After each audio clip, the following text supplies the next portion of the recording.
make the biggest mistake of our lives. So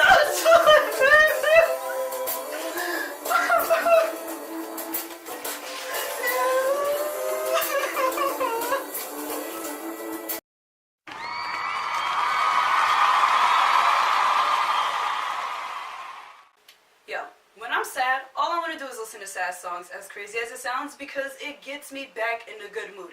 Think about it. Your significant other gets on your last nerves. So what you can do? Bump some Jasmine Sullivan. I bust the windows at your car. Everybody and their mama getting on your nerves? Put some Monica on. Just one of them days where I want to be all alone. But like, music always gets me back to that point where like, if I'm like, damn, I'm shitty, I'm not feeling a great mood, like, I've listened to all these sad songs, and then eventually I'm like, what the hell am I doing? Listening to all these sad songs. I need to get my life together. And then eventually, them sad songs takes me to all those good songs that make me just want to dance, like some Juvenile, girl, you working with some man, okay?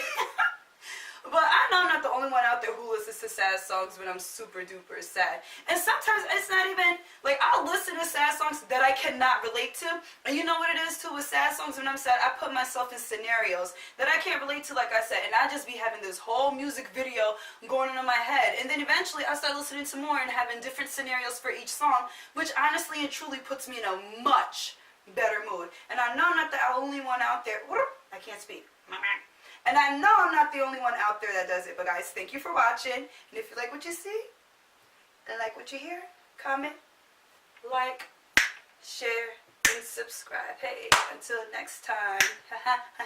Until next time. But thank you for watching, guys. Mwah.